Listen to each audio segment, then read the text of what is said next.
Hey, what is up guys? It's your boy Speed here, and today we're going to be taking a look at safe lane DROW. As much as this hero isn't a top meta carry, it's actually one of the highest win rate carries of the patch in average level pubs. On top of that, I honestly think the hero in the right game is still one of the most powerful carries, if not the most powerful carry you could possibly pick. We're going to look at a cool game here, and the reason why I think this game is interesting is he's playing against 5 theoretical DROW counters. Ricky with Blink Strike, Tusk with Snowball, Lasso. Maybe DP isn't that bad, but honestly, if DP has a good game, DP can buy Blink. Halberd is my favorite DP item, so multiple items that can counter DROW, and of course Marcy, for obvious reasons, gets on top of DROW. So you have 5 heroes that could get on top of him, and yet he snowballs the game regardless. So let's talk about DROW from the perspective of Excalibur. Also, I want to tell you guys that if you've been struggling with solo queue and you're looking to get to the next rank, I'm going to be able to help you. Like literally with the gameleap website, I'm going to give you guys guides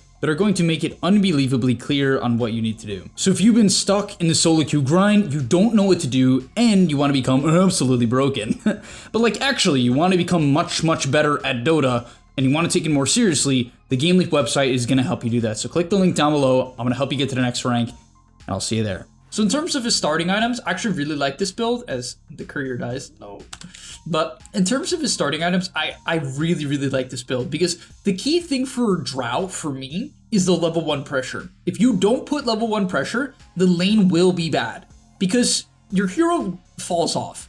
It falls off unless you're in an HP advantage, because then Frost Arrows is one of the best abilities in the game. But from an even lane, or a lane where they have kill threat, if you are equal HP, specifically if you are both full HP, you are most likely going to feed. You're probably going to die at some point, especially, what is he against? Tusk, Marcy DP. Yeah, he will die at some point if he is not chipping her down. So really the main thing I like about this build is, yeah, it doesn't have tangos, but you can pick them up later on. In fact, I don't know why he didn't buy them yet. I guess maybe he's dropping them to CM. I'm not really sure. Okay, I would have liked to see him drop the tangos to CM. Besides the point, you want to make sure you're putting early pressure. Of course, his support wasn't here, so he has to be a little bit more weary, but that's the big thing for DROW. Look to use Frost Arrows. They don't draw creep aggro. Every other auto in Dota, with a few exceptions, draws creep aggro. And so please, when the wave is static, sneak in autos. He couldn't do it there because of the fact that CM got sent back to base due to some rune shenanigans, but in general, that's what you want to look to do. So I think the enemy lane actually does a really good job of avoiding the DROW. They're playing at max attack range and staying away from her autos. And that's the sign of a high MMR game, right? They're not going to let the DROW poke them very easily. However, that's just not going to be the case in your pubs, to be honest. Like the guy, this DP is probably going to stand here. You know what I mean? He's going to stand here, he's going to walk here. You're going to see them step up further for no reason and get hit for no reason. And that's what you need to punish. Other than that, you're just last hitting, buying 2 Wraith Bands. That's what he opts for. I'm a little bit suspect about Wraith Band Rush on DROW. The reason why is the hero doesn't particularly benefit from the armor. It's not horrible as you have 5 base armor, so I really like 1. And I've actually heard that 2 Wraith Bands is particularly high DPS. So apparently this build is the way to go. It just feels a bit weird to me. And I honestly love the lane combination they have here. Crystal Maiden DROW seems really bizarre and seems awful on paper. You have 2 squishy heroes that can't tank the gank, who can't body for each other. So it's like, how could you ever pair these heroes together? But I don't really feel like it plays out that way. I mean, I do think that the enemy makes a huge mistake here, like a huge mistake here, and that's not waiting for DP3. Their spike in the lane is very straightforward. It's DP3.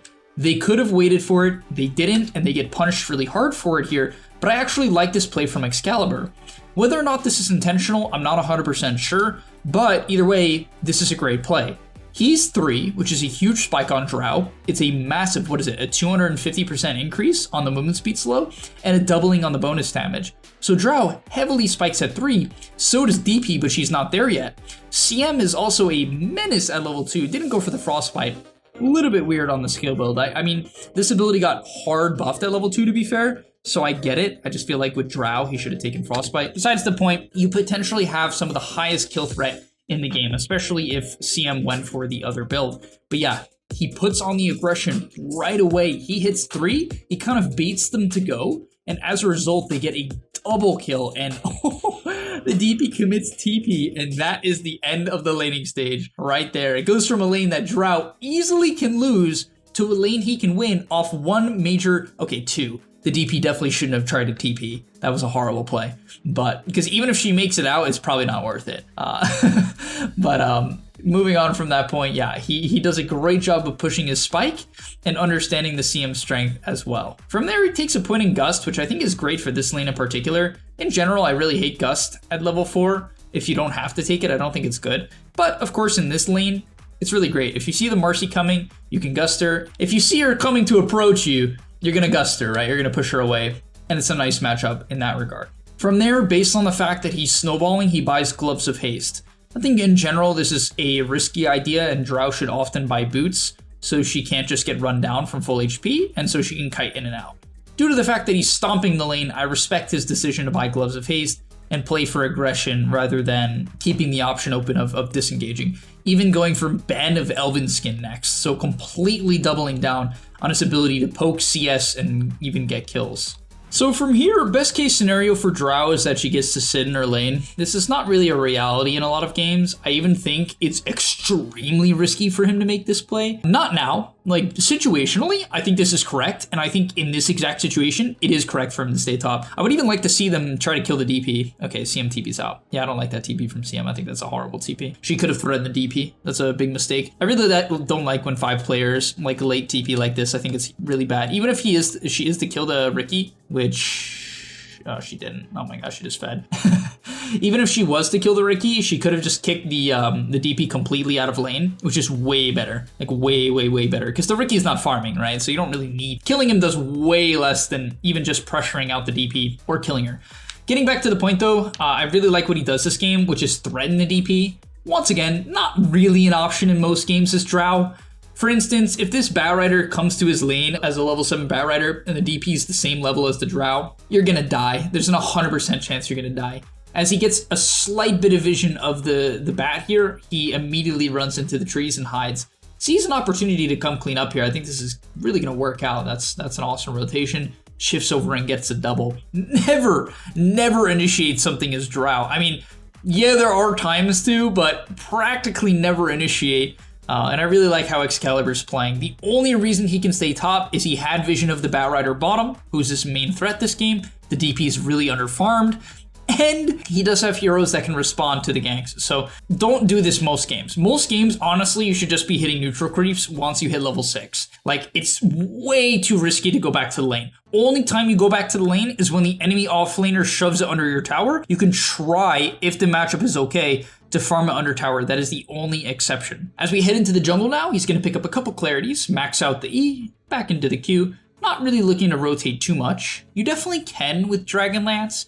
It's the point in the game where DROW actually can get involved and do a ton in these early skirmishes, and you absolutely can look to make the play. For instance here, the Tusk comes to the top side of the map, they get a beautiful gust into the Willowfear, and they pick up a kill. So DROW situationally can get kills. Unfortunately, as we see him go down, you have to be really afraid of the response. So the next bit of farming on DROW is pretty standard DROW gameplay. Actually, in a lot of games, because you're going to get kicked out of your safe lane, you're going to lose your safe lane tower, and the current play he's making is often not an option. Of course, once again, based on information, he can shift to top and farm the top side of the map, which is exactly what he does here. On top of that, as a level 12 DROW at minute 16, you 100% should show up to the fights. Your hero is very, very strong at this point of the game, as long as you bait your teammates.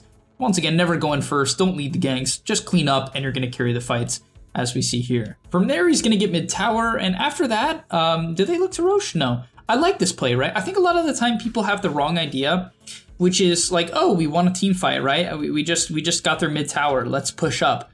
You super don't need to do that. Often being able to farm the entirety of your jungle is the biggest advantage of winning a fight, right? You're just able to snowball your lead, snowball your net worth lead, as now when the enemy team overextends again. Was this a rune fight? Let's see why he actually showed up to this one. Was this a read on a rune fight? Okay, so the Riki, okay, they kill the CM, and it's just a big fight top. They really were just looking for a kill. They found the CM, and he gets a really nice return kill. That's a huge multi-shot, doing 680 damage, no, 660 damage to the Marcy in one quick go. From there, I love his item build. I honestly hate Like one of my least favorite things I see about DROW players is their, I don't even know what you would call it. Like they really just like to go Shadow Blade no matter what. You don't go Shadow Blade if the enemy has convenient gap close. They're gonna have, someone's gonna buy dust. Like someone's gonna eventually buy dust. It's so bad. Or you might be like, oh, buy Manta. This is a decent game for him to buy Manta, but it doesn't do much against Riki. The heck, you Russian Axe, that's crazy. It doesn't do much against Riki. It doesn't do much against Tusk. It's good against Bat if you don't get lassoed. It's pretty horrible against Death Prophet, as I don't even think it dispels, it doesn't even dispel Spirit Siphon, so it would be a really mediocre game to buy a Manta outside of the fact that you can clear waves with it. However, his team doesn't lack wave clear. He can do it with his E, Pudge can do it easily with Ags, Pango is like the wave clear god when it comes to offlaners, and so it really doesn't need to be his job to just clear the map. He can look to fight. He can get aggressive, he's snowballing his game, and the Pike is the best fighting item by far in my opinion. You don't have a damage problem, you don't need a damage item. This hero hits hard if it stays alive, especially if there's no one in melee range of you to disable your ult. A lot of people don't know this about DROW. If there is a hero within 400 range of you, your ulti completely turns off, so the Pike pushing them away from you is a big deal. It's gonna turn your ulti back on. It's pretty straightforward, but it's really important. And on top of that, when you hit level 15, you'll never have a damage problem. Not really, at least. And the reason why is you have multi-shot cooldown. It brings multi-shot to a 12-second cooldown, which is just straight up insane. This ability just does a wild amount of damage. Like it's one of the hardest hitting abilities in the game, especially from minute 20 to 30. I feel like this ability just annihilates. For instance here, when this guy comes out of Yules, he'll probably just go for the multi-shot. And this is with his ulti being cancelled, so honestly, a pretty bad overall positioning for Max Caliber, I will admit. The main thing you need to do as DROW is position relative to your teammates and hit the closest target. Because if you don't do that, your ulti is going to get disabled and you're gonna be pretty lackluster. So when this guy pops Yules, I would have really liked to see him step to here or step to here instead of chasing forward. I don't really think there's a good reason for him to be this close. This is not attack range. Like he could hit from a bit further away. Maybe he just feels so strong that he wants to make sure they chase. I suppose that could be the idea. That is reasonable, but he does lose his ulti as a result of his aggressive positioning. Seems like it's not gonna matter. They're way too far ahead, a 10k net worth gap. At minute 20, you could do anything and probably win the fight. But yeah, I don't love his positioning in this fight, so be a bit careful about that. From there, he goes back into the Manta, which, you know, I wouldn't have liked it if it was his only defensive item, but it's kind of a good backup defensive item. It's also just one of DROW's hardest hitting items for the agi that it gives, and the fact that it allows you to once again disengage, because eventually Riki's gonna buy a defusal, and then you want to be able to get away from him. Maybe your Hurricane Pike is on cooldown, and then Manta completely counters the hero. So it is just a solid item, as well as the fact that DROW in the late game cannot clear waves safely, at least generally cannot clear waves safely, so the Manta is gonna allow you to do that. And finally, with the Aegis timing, don't chase people around the map. I like that Excalibur goes for this bottom side fight and just goes bottom. You know what I mean? There's some carries. For instance, if you're playing Slark, what Excalibur just did would be a bad play, because you're probably not going to take the bottom tower. You're not going to farm the nearby creeps nearly as fast, and so you'd be way better off sweeping the map. What I mean by that is going from here across towards the top side. You'd farm the creep wave, then go farm the mid creep wave, maybe this camp on the way there. You see what I'm saying? But you'd want to close down the map on the enemy team. DROW doesn't do that. She doesn't close down the map. She out farms them and takes the towers. So that should be your general game plan. I know it sounds simple. I know a lot of you are probably like, that's very obvious, but you might forget it. It's very common that even though it's basic knowledge of like, okay, DROW is a push hero, she's not a chase hero, you're gonna forget it at some point, and it's really important that you don't and stick to the game plan. And yeah, that's gonna be about GG for this game, as it was a bit of a stomp, but once again, I like his build. I know I'm repeating it, but into the Lincolns, I think the key thing for DROW is just not focusing on DPS. You're gonna kill them if you stay alive. If they can't get on top of you, which good players will try to, you're gonna die. The multi-shot doing 190 to Riki, which is insanely impressive considering this is a very high armor hero underneath his tier 4 towers. So yeah, DROW is quite the hero in the late game. And yeah, just to briefly talk about talents, at level 10 he went for Frost Arrow damage. Often you actually won't take this talent at level 10, I also think the Gus self-movement speed is incredibly good. I'm even a bit surprised to see him not take it this game, as having a bit of mobility against this type of team comp would be great to kite in and out. Obviously, the frost arrow damage is just overall good because it works with your multi-shot, right? The bonus 24 damage you get from frost arrows, which is what, bonus 39 with the talent, is good, right? 39 damage times 3. Obviously, that's good on the multi-shot, so it is a very solid amount of damage. Level 15, this one's no question. It's always multi-shot cooldown. At level 20, it's always multi-shot damage. And at level 25, honestly, I think the multi-shot waves is way better than the marksmanship chance, just because of the fact that this ability is buffed at level 15, at level 20, and then again at level 25, making it just a broken spell when you get later and later into the game, especially as you get more and more agi, whether or not you pick up a butterfly or a Scotty or anything of the sort. But alright, thank you guys so much for watching this video about DROW Ranger. I hope you give her a chance in your pubs. I specifically would recommend trying to pick her with a lane dominating 5 and frontliners. I think DROW is best saved as a last pick carry in pubs, especially when you know you're going to have an Undying in your lane, maybe an Ogre Magi in your lane. I think CM is honestly pretty good. It sounds weird, but it plays out well in my opinion. It really, really does. Then he's got a frontline Pango and a frontline Pudge, making a pretty well-rounded team comp with a good array of disables. DROW needs disables on our team. Thanks for watching. I'll see you guys in the next one, and I'm out. Peace. And that's all, but remember, before you leave, come on, before you tune out, subscribe to the gameleap website where we are going to help you get to the next rank. If you're stuck, click the link down below, and I'm out. Peace.